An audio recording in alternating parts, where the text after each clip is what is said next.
नहीं, हम बिल्कुल क्लियर है। मैं पार्टी की तरफ से भी और अपनी तरफ से भी कहता हूं कि हम बिल्कुल क्लियर है। ये जो SRO ये SO 194 निकाला गया, ऑर्डर निकाला गया, ये बिल्कुल कंट्राडिक्टरी और गलत है, लीगली भी गलत है। मैं रिपीट करता हूं कि जम्मू कश्मीर UT की एडमिनिस्ट्रेशन में एक सेक्शन अभी है ब्यूरोक्रेसी में जो नहीं चाहता है कि कश्मीर का विस्थापित खासकर हिंदू जो रिलीजियस माइनॉरिटी है वो वापस कश्मीर में बसे।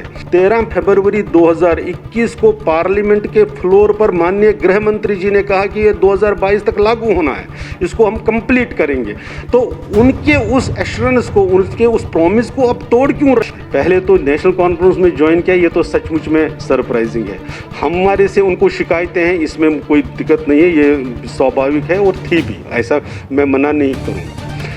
लेकिन नेशनल कॉन्फ्रेंस में जो सीनियर लोग छोड़कर आ रहे हैं उस पार्टी में जाएंगे, किसके कहने से जाएंगे, मुझे उस पर तो निश्चित रूप से अचरज भी है, थोड़ा दुख भी है। लेकिन ये पॉलिटिकल पार्टी में आना जाना रहता है इनका भी। अगर उनको लगता है कि ये पॉलिटिकल कैरियर उनका वहाँ बन सकता है, मेरी शुभकामनाएं हैं। लेकिन मेरी जानकारी ये भी है कि शायद वो रिकन्सिडर कर रहे हैं और अपनी गलती उनको एहसास हो गया है, शायद वो जल्दी ही वापस आएंगे, ऐसा भी एक सुनने में आया है। जय माता दी। आप देख रहे हैं द राइट न्यूज़ और मैं हूं रोहित भट्ट।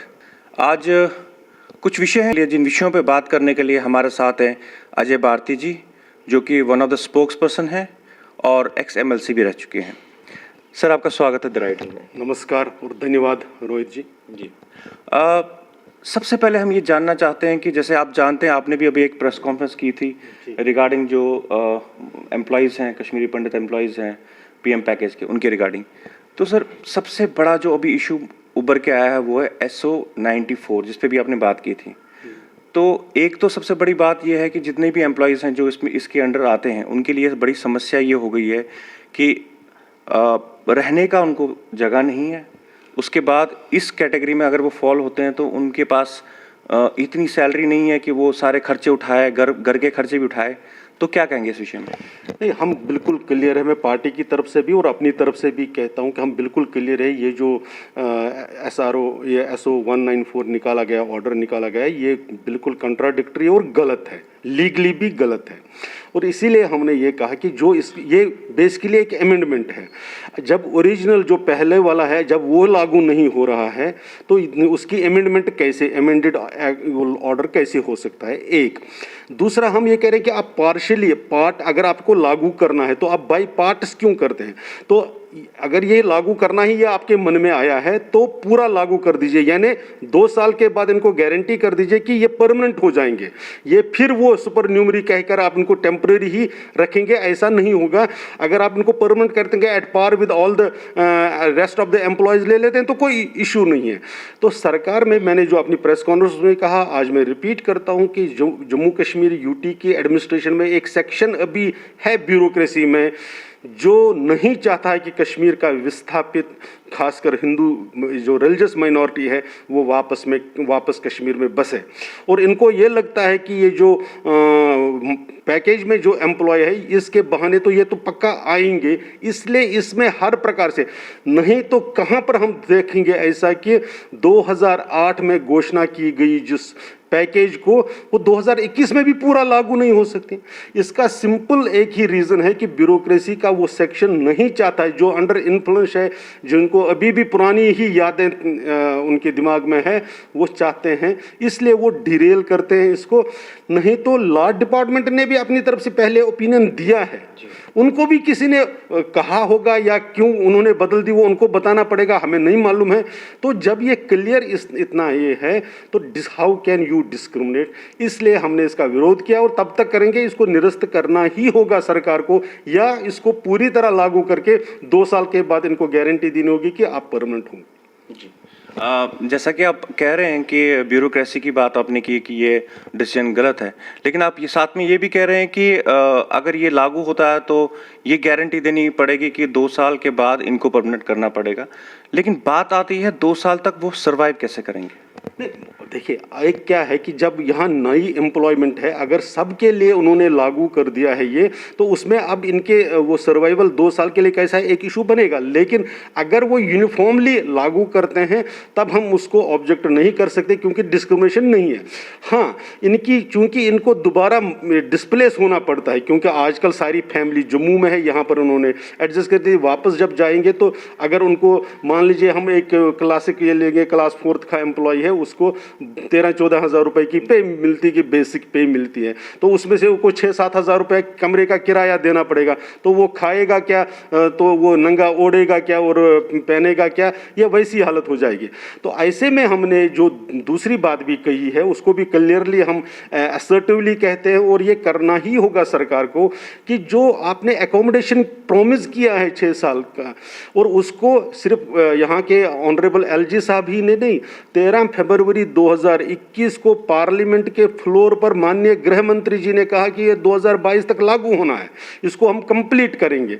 तो उनके उस एश्योरेंस को, उनके उस प्रॉमिस को अब तोड़ क्यों रहे हैं आप? उसमें रोड, अगर ये कारण नहीं कि आप हमारी वापसी के खिलाफ है, अगर वो नहीं है, हमने इस पर एलजी साहब को एक और लेटर भी लिखी है कि जो अभी इन्होंने क्या किया, जो सेक्रेटरीट में जो एम्प्लॉयज़ थे उनको कहा कि एक जगह आपके क्वार्टर रहेंगे, दोनों जगह जो मूव करते थे दोनों जगह नहीं होंगे। एक ऑर्डर निकाला, आपने देखा होगा। तो हमने ये सजेशन किया है कि जब तक आपके ये क्वार्टर्स नहीं बनते हैं, जो आप अंडर कंस्ट्रक्शन इतनी देर से है, तो वो जो खाली हो गए हैं इनको दे दीजिए तब तक। तो इस तरह से उसके लिए क्या रास्ता निकलेगा वो निकलेगा। लेकिन क्लियर एक चीज़ है, अगर आपने इन पर SR 194 लगाना है तो वो डिस्क्रिमिनेटरी नहीं हो सकता। 2 साल के बाद इनको परमानेंट कर दीजिए। नहीं तो अगर आप ये मानते हैं कि ये अलग कैटेगरी है तो फिर जवाजियत दे दीजिए, हमको रीजन लॉजिक बता दीजिए कि इस पर ये लागू कैसे हुआ, जबकि ये आज तक आप ही कह रहे थे कि ये लागू नहीं हो सकता। जी, आपने अभी इसका जवाब दिया SO 194 के रिगार्डिंग।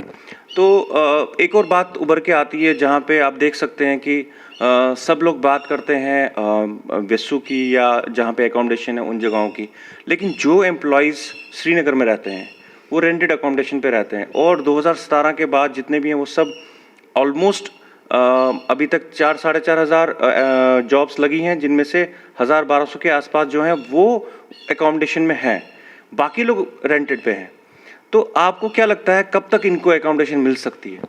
मेरा वही कहना है कि मैं ये आज ही नहीं, अगर आपको याद होगा कि अप्रैल में जिस दिन एलजी साहब ने ये कहा कि हम 18 महीने में 6000 क्वार्टर बनाएंगे, उसके दूसरे दिन जब जीएडी ने एक ऑर्डर निकाला और जो एडमिनिस्ट्रेटिव सैंक्शन दिया वो सिर्फ 1648 क्वार्टर उसका दिया, तो नेक्स्ट डे ही मैंने इस पर ऑब्जेक्शन किया और एडमिनिस्ट्रेशन ने क्लियरिफिकेशन दी, नहीं ये एक सिंपल प्रोसेस है और ये जल्दी हम इसको करेंगे और सारे 6000 हम पूरे बना देंगे। मुझे मालूम था और इसलिए मैंने जो ये प्रेस कॉन्फ्रेंस की उनको चेताने के लिए किया कि तब भी आपने ऐसे गलत कहा था, आज भी आप गलत करें, क्योंकि ग्राउंड पर जो कंस्ट्रक्शन की स्पीड है वो नहीं बता सकती है, वो बताती है कि वो 22 तक कंप्लीट आप नहीं कर पाएंगे, क्योंकि हमने आपके काम करने के तरीकों को देखा है। जब आप 2008 से आज तक नहीं कर पाए तो अब ये इसमें कैसे करेंगे?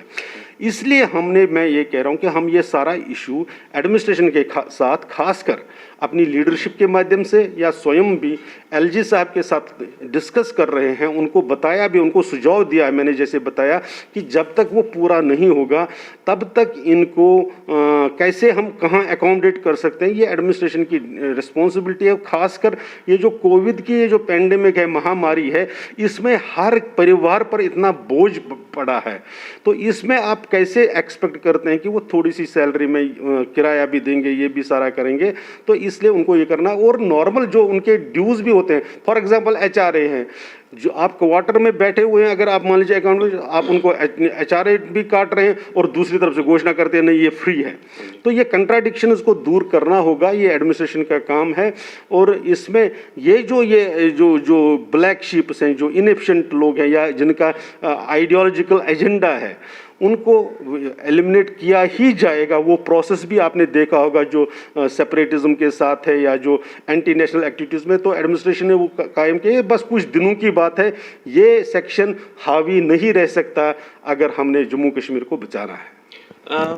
अजय जी, एक इम्पॉर्टेंट बात है, मुद्दा है जिसपे ज़रूरी बात करना है वो ये है कि कश्मीर के जो मंदिर हैं, अभी रिसेंटली आप देख सकते हैं कि टीआरएन ने एक एक्सक्लूसिव न्यूज़ चलाई थी जिसमें मंदिर हारी पर्वत के बारे में कुछ बात हुई थी, दो गुटों के बारे में, जो एक ही मंदिर के जो कमिटीज़ हैं उनके आपस की लड़ाई के बारे में। अब हम खाली हारी पर्वत की बात नहीं करेंगे, हम ओवरऑल कश्मीर के जो श्राइन हैं उनकी बात करेंगे। ये जितने भी टेम्पल्स हैं, श्राइन है, ये कश्मीरी पंडितों की विरासत है और इनको लेके आगे चलना है। लेकिन अभी तक जैसा आप जानते हैं कि टेम्पल और श्राइन बिल एक पास हुआ करने की कोशिश हुई थी, लेकिन देखा जाए तो उस टाइम पे बीजेपी ही थी जिन्होंने अपोज किया था असेंबली में। जी, इसके बारे में आप क्या कहेंगे? बीजेपी ने नहीं, बीजेपी के एक मेंबर ने उस वक्त कुछ ऑब्जेक्शंस उठाए थे, बाद में उन्होंने भी रिट्रैक्ट किया, उन्होंने कई बार समाज में आकर उस बात को एक्सप्लेन भी किया। लेकिन हमारा ये कहना है कि हमारे पास दो एग्जाम्पल्स हैं, दो इसमें कंट्राडिक्टरी सिचुएशंस हैं। हमने खासकर साउथ में देखा है कि जब गवर्नमेंट ने अपने कंट्रोल में टेम्पल्स और श्राइन्स को लिया तो उसमें भी हिंदू समाज का दोहन हुआ, उसके एक्सप्लॉइटेशन हुई। इसलिए एक एक्सपीरियंस वो है। दूसरी तरफ ये है कि जहाँ हिंदू समाज अभी वहाँ है ही नहीं, तो इसको मैनेज नहीं कर पा रहा है, इसके लिए भी कोई ना कोई मैकेनिज्म चाहिए। इसमें हमारे यहाँ किसी प्रकार की दो राय नहीं है, सब सहमत हैं। लेकिन वो कैसे इवॉल्व होगा, इस बीच में जब वो दोबारा आ सकती थी ऐसा प्रोसेस, इसी बीच में यहाँ पर ऐसे हिस्टोरिक ऐतिहासिक चेंजेस हुए, तो अब नए सिरे में वो कैसे होगा वो देखने की बात है। लेकिन तब तक ये जो मंदिर है, ये श्राइन्स हैं, ये जो हमारे स्थापन है, ये धरोहर केवल कश्मीरी पंडित समाज की नहीं, सारे हिंदू समाज की है। और भारतीय संस्कृति में इनका योगदान वो तो जग जाहिर है, इसलिए इनको बचाना बहुत इम्पोर्टेंट है। हम लोग इस पर भी काफ़ी एक्टिव, हम आर्कियोलॉजिकल सर्वे वालों से भी कह रहे हैं, लेकिन समाज में भी इसके लिए भी काफ़ी प्रयास तो हो ही रहा है कि समाज इकट्ठा आकर इसको स्वयं कैसे मैनेज करें। आपको ये भी मालूम है कि इसमें क्या है कि बहुत से मंदिर या ऐसे तीर्थ हैं जो धर्मार्थ ट्रस्ट के अंडर आते हैं। धर्मार्थ ट्रस्ट का मैनेजमेंट भी इस वक्त उस आइडियल पोजीशन में नहीं था जो 47 से पहले था। 47 से पहले उन्होंने बहुत बड़ा काम किया था इन सारे मंदिरों को बचाने में, इसको रेनोवेट करने में। उसकी ऐतिहासिक भूमिका, उसको उसकी तारीफ और उसकी अप्रिशिएट किए बगैर नहीं रहा जा सकता। लेकिन आज धर्मार्थ ट्रस्ट उस पोजीशन में नहीं है, तो इसलिए क्या हो सकता है, कैसे हो सकता है, इसमें समाज जब तक कोई मैकेनिज्म लीगल नहीं बनता तब तक समाज एक्टिव होकर इनको एनक्रोचर्स के उसमें से बचाना, इनकी मैनेजमेंट प्रॉपरली करते हुए इसको विकास करना। इसमें आपने देखा होगा कि भारतीय जनता पार्टी की सरकार ने केंद्र में जब भी ये किया तो एक रिलीजियस टूरिज्म के नाम पर भी बहुत से श्राइन्स और प्लेसेस को आइडेंटिफाई किया और उस पर डेवलप करने की भी बात करी है। उसमें एक शैव सर्किट बनाया है, वो सारी भी चीज़ें हैं। लेकिन मैं ये मानता हूँ सरकार और समाज को मिलकर इसका रास्ता निकालना होगा। और ये जो आपस में थोड़े कुछ तो स्वाभाविक है क्योंकि हम दूर दूर बैठे हुए हैं, अलग अलग जगहों पर बैठे स्कैटर्ड हैं, उसके कारण कम्युनिकेशन प्रॉपर नहीं होता है।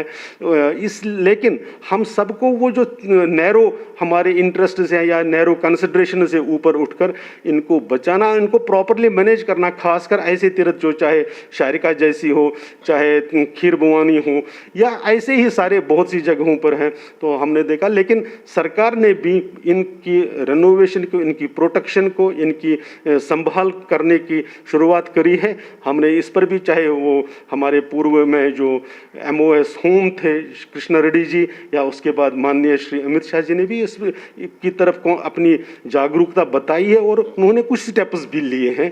समाज को भी उसको रिस्पॉन्ड करना होगा। जी, आपने अमित शाह जी का नाम लिया, तो अमित शाह जी ने रिसेंटली कुछ महीने पहले जब पार्लियामेंट में बोला था कि कश्मीरी पंडितों की बात हुई थी, वापसी के लिए रिगार्डिंग बात हुई थी, और हर साल ऐसी बात होती है कि कश्मीरी पंडितों को वापस ले जाना है और इसके बारे में प्लानिंग चल रही है। लेकिन क्या आपको लगता है कि अभी जैसे जो टीचर्स हैं, जो मतलब PM पैकेज के एम्प्लॉयज़ हैं, उनके रहने की जगह फिक्स नहीं हुई, तो क्या अगले आने वाले 1-2 सालों में कश्मीरी पंडित वापस जा सकते हैं? समय सीमा में नहीं बताऊंगा। मैं जो आपने पार्लियामेंट की बात करी, मैं 13 फरवरी की उसी बात में जब यहाँ पर कार्डर चेंज की उस पर अमेंडमेंट हो रही थी, जब रिओर्गेनाइजेशन एक्ट को अमेंड हो रहा था, उसी वक्त जो उनका स्टेटमेंट था, उन्होंने ही प्रॉमिस किया था माननीय अमित शाह जी ने अपने जवाब में कि ये जो 6000 क्वार्टर्स और ये जो 6000 पोस्ट है 2022 तक इसको पूरा हम करेंगे। इसलिए एक पहला टारगेट तो ये है। जो दूसरा, पूरा समाज कैसे हो, इसमें एक चीज़ रोहित जी हम सबको समझना होगा। अब जब हम पूरे समाज की बात कर रहे हैं, वो कोई 7 से 10 लाख लोग हैं और वो अब पुरानी तरह स्कैटर्ड रह नहीं सकते। ऐसी सिचुएशन अभी नहीं है वहाँ पर, ना विश्वास है ना सिचुएशन ऐसी है। सिक्योरिटी सिनारियो भी उस प्रकार से नहीं है, क्योंकि ये जाकर सिर्फ आपने कमरे में बंद रहना ऐसा नहीं है, आपने एक्टिविटी करनी है। आपके बच्चे को कॉलेज जाना है, आपकी बच्ची को स्कूल जाना है, हर एक चीज़ को ध्यान में रखते हुए। तो वो कि आप 500 घर मेजॉरिटी कम्युनिटी के हैं और 10 घर माइनॉरिटी कम्युनिटी के, ये पोजीशन नहीं रह सकती, क्योंकि अभी भी हमने जो रेडिकलाइजेशन की वहाँ हालत देखी है उसमें तो और ही पॉसिबल नहीं है। अभी आपने देखा कि सिख समाज के बच्चियों के साथ कैसा रहा, तो ऐसी सिचुएशन में इसलिए जो समाज ने एक रेजोल्यूशन पास किया है, एक रिजोल्व पास किया है कि जब हम जाएंगे तो हम एक जगह रहेंगे, वन प्लेस सेटलमेंट। वो टाइम आप इसका मतलब कह रहे हैं कि आप होमलैंड के, होमलैंड नहीं, आप भी होमलैंड की बात कर रहे हैं? बिल्कुल नहीं। होमलैंड में, हालांकि मैं उस पर टिप्पणी नहीं करना चाहूँगा, वो उन सब की राय है। हम डिवीजन ऑफ टेरिटरी किसी भी सूरत में एक्सेप्ट, हमने 47 में भी उसका विरोध किया। हम महाभारत काल से जानते हैं कि पार्टीशन मदरलैंड का कभी भी हल नहीं रहा है। हम कह रहे हैं कि हम स्कैटर्ड नहीं रह सकते, हमें इकट्ठा रहना है। That gives me a sense of security. वो मुझे सिर्फ उस सिक्योरिटी का ही एहसास नहीं, तो मेरी जो सोशल और रिलीजियस लाइफ है उसके लिए मुझे एक फ्रीडम मिलती है, इसलिए मुझे इकट्ठा रहना। आप समझ ले 10 घर या 50 घर इकट्ठा रहते हैं और 5000 घर इकट्ठा रखते हैं, उसमें अंतर होता है। और वो मुझे स्वाभाविक रूप से पॉलिटिकली भी एम्पावर करती है, मुझे इकोनॉमिकली भी कंपेरेटिवली इंडिपेंडेंट एक फ्रीडम देती है। तो इसलिए जहां पार्टीशन की बात आती है कि आप अलग मैं अलग, हम वो नहीं कह रहे हैं, हम कह रहे हैं कि हमें इकट्ठा रहना है। तो इसलिए उसको उसमें बहुत अंतर है, लेकिन उसको आप किसी टाइम फ्रेम में नहीं बिठा सकते। जिस प्रकार से ग्लोबली इस वक्त सिचुएशन जैसे चल रही है, तो मुझे इसमें एक आयोटा भर भी डाउट नहीं कि होगा ये निश्चित रूप से। और माननीय नरेंद्र मोदी जी के नेतृत्व काल में उन्हीं के प्राइम मिनिस्टरशिप में ही होगा, इसमें भी मुझे कोई डाउट नहीं है। लेकिन 1 साल में होगा, 2 साल में होगा कि 4 साल में होगा, ये मैं नहीं कह सकता। समय सीमा में उसको नहीं बांधा जा सकता। अजय जी, जैसे आप जानते हैं कि कल कश्मीर में टीआर ने वो न्यूज़ चलाई थी कि कश्मीर में बीजेपी के कुछ पंच, सरपंच और कुछ कॉरपोरेटर थे जिन्होंने एनसी ज्वाइन किया जी। तो सबसे पहले तो मैं ये पूछना चाहूँगा कि क्या आपको इस बात की भनक थी कि ऐसा कुछ होने वाला है?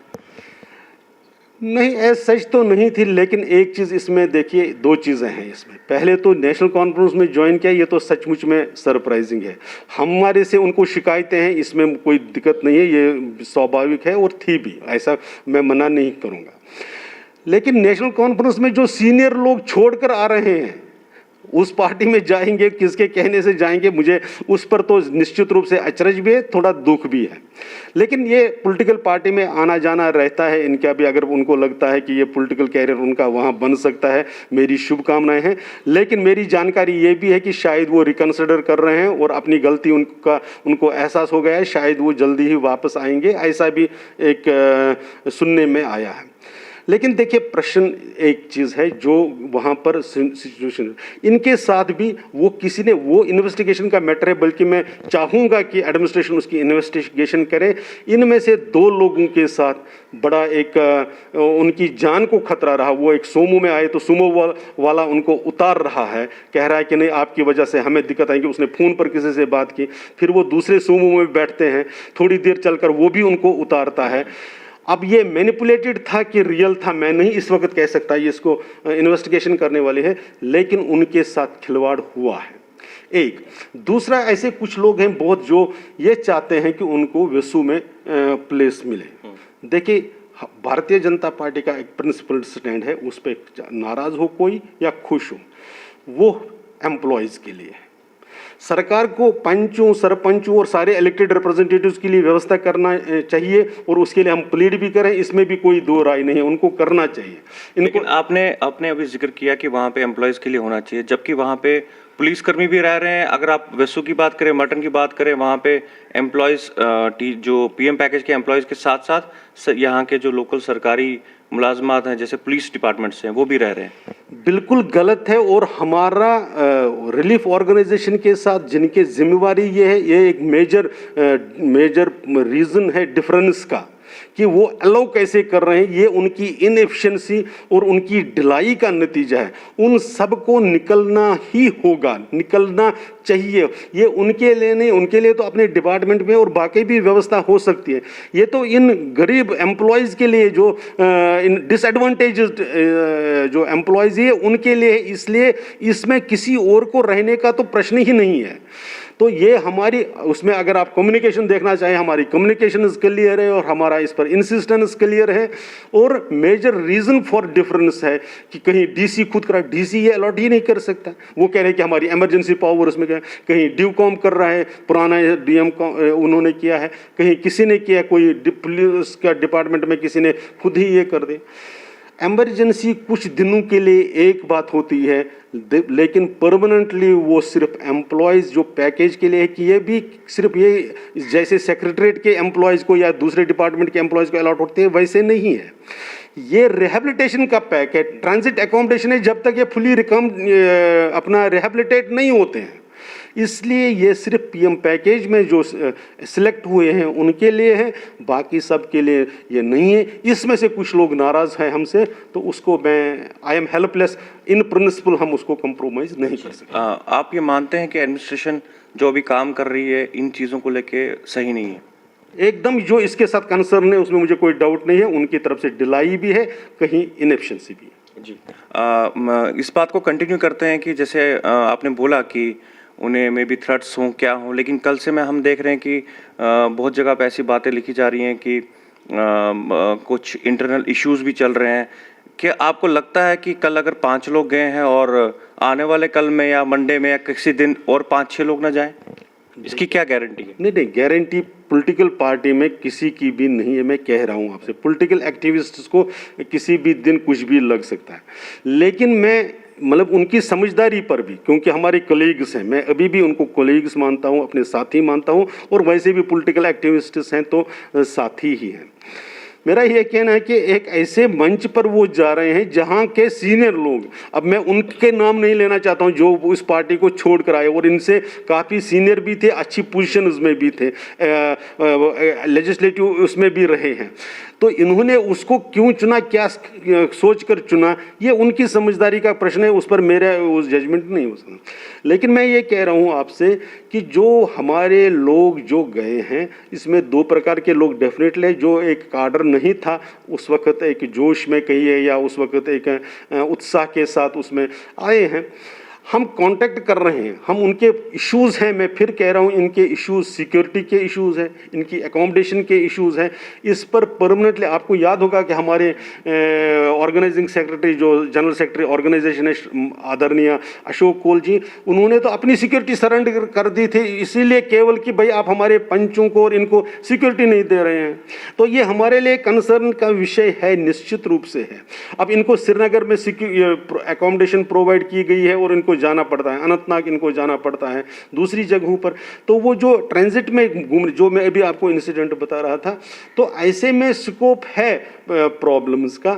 तो वैसे इश्यूज हैं, लेकिन वो पार्टी के कारण नहीं है, पार्टी उसमें कहीं भी कम रही हो, पीछे रही हो कि ये इशू उछालने में सक्सेसफुली रिजॉल्व नहीं कर पाई है, वो अलग होगा, लेकिन हम अपने लोगों के साथ खड़े हैं। इसलिए किसी के मन में आ जाए, नहीं उनको लगता है कि नहीं और कोई वो अनुभव भी करके देखें, क्या कह सकते हैं हम।